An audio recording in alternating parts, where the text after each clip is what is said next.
There travelled down together to Market Milcaster late that afternoon Spargo, Breton, the officials from the Home Office, entrusted with the order for the opening of the Chamberlain grave, and a solicitor acting on behalf of the proprietor of the Watchman.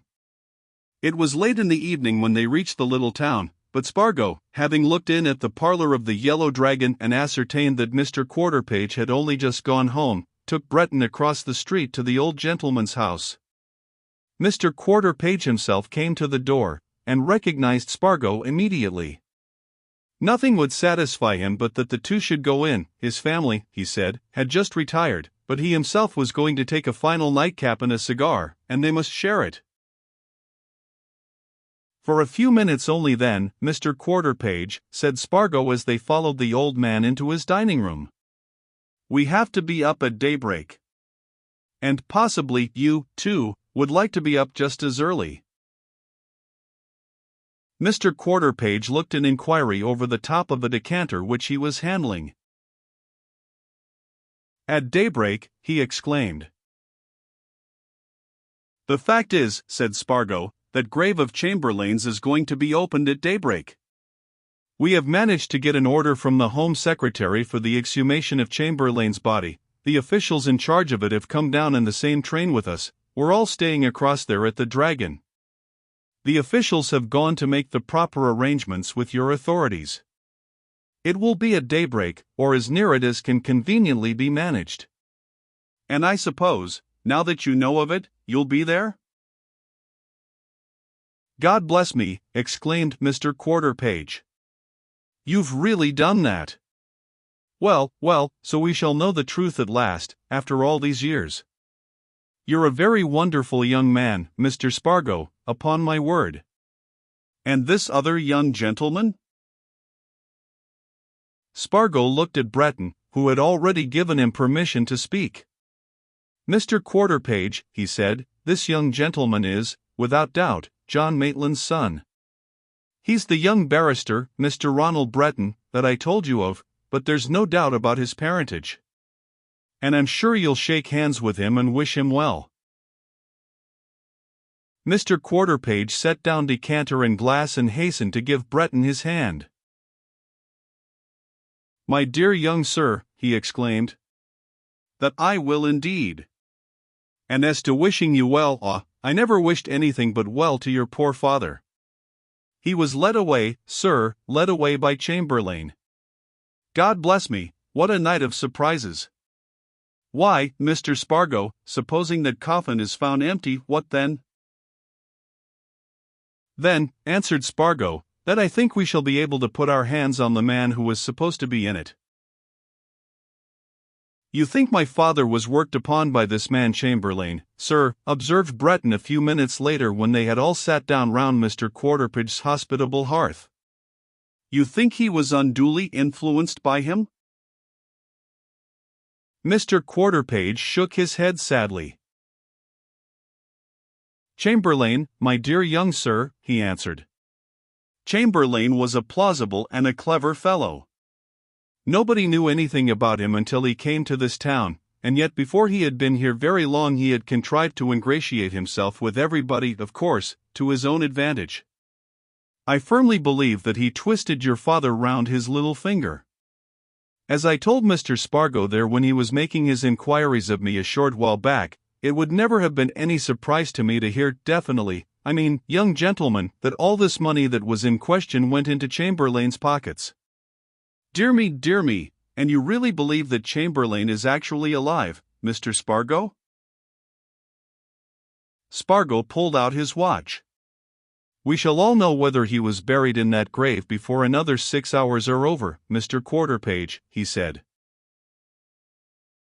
He might well have spoken of 4 hours instead of 6, for it was then nearly midnight, and before 3 o'clock Spargo and Breton, with the other men who had accompanied them from London, were out of the Yellow Dragon and on their way to the cemetery just outside the little town.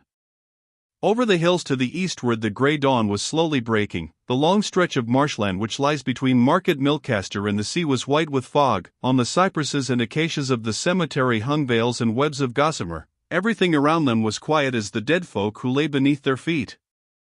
And the people actively concerned went quietly to work, and those who could do nothing but watch stood around in silence.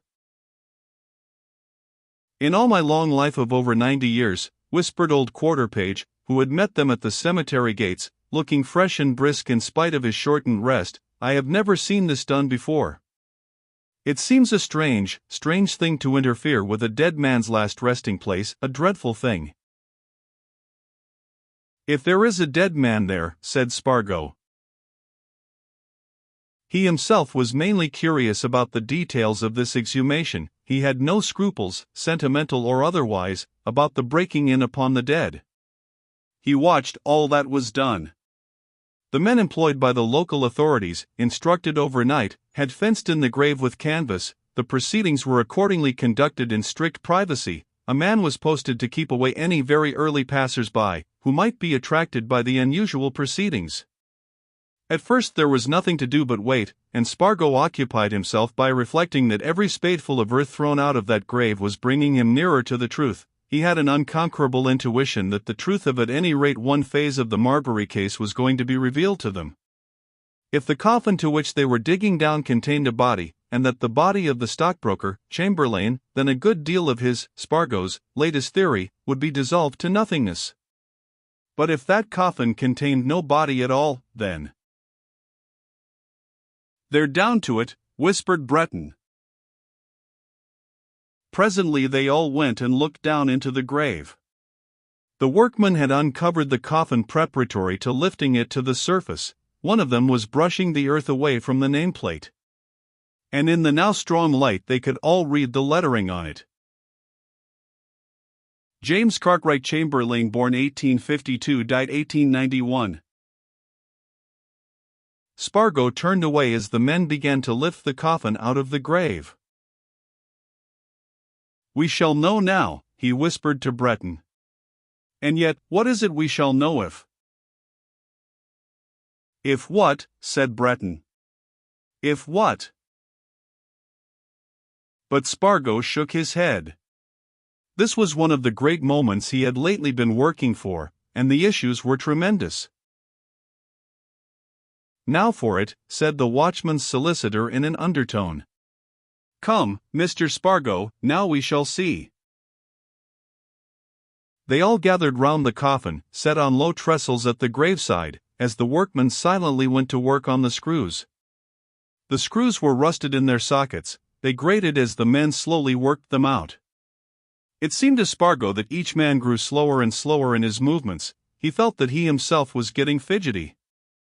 Then he heard a voice of authority. "Lift the lid off." A man at the head of the coffin, a man at the foot suddenly and swiftly raised the lid. The men gathered round craned their necks with a quick movement. Sawdust. The coffin was packed to the brim with sawdust, tightly pressed down. The surface lay smooth, undisturbed, leveled as some hand had leveled it long years before. They were not in the presence of death, but of deceit. Somebody laughed faintly. The sound of the laughter broke the spell. The chief official present looked round him with a smile. "It is evident that there were good grounds for suspicion," he remarked.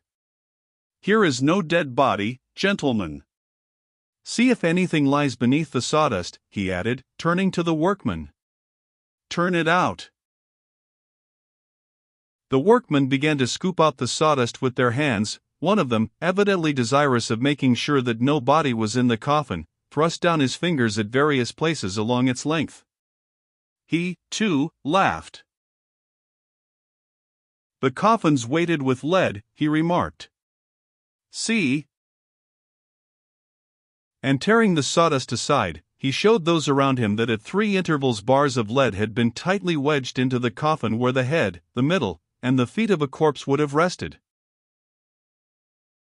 "Done it cleverly," he remarked, looking round. "You see how these weights have been adjusted. When a body's laid out in a coffin, you know, all the weight's in the end where the head and trunk rest.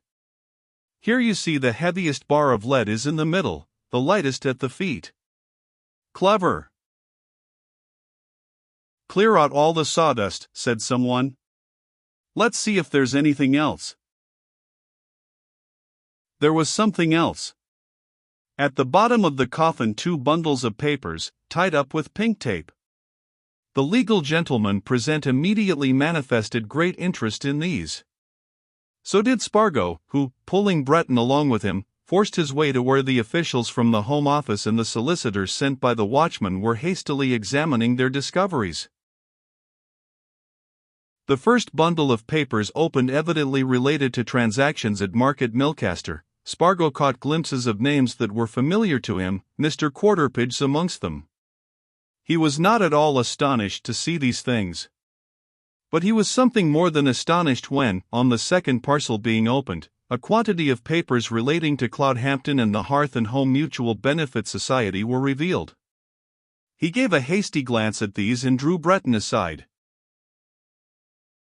"It strikes me we've found a good deal more than we ever bargained for," he exclaimed.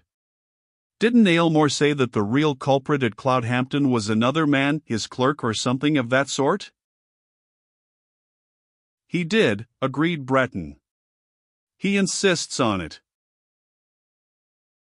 "Then this fellow Chamberlain must have been the man," said Spargo. "He came to Market Milcaster from the north. What'll be done with those papers?" he asked, turning to the officials. "We are going to seal them up at once, and take them to London," replied the principal person in authority. "They will be quite safe, Mr. Spargo, have no fear. We don't know what they may reveal."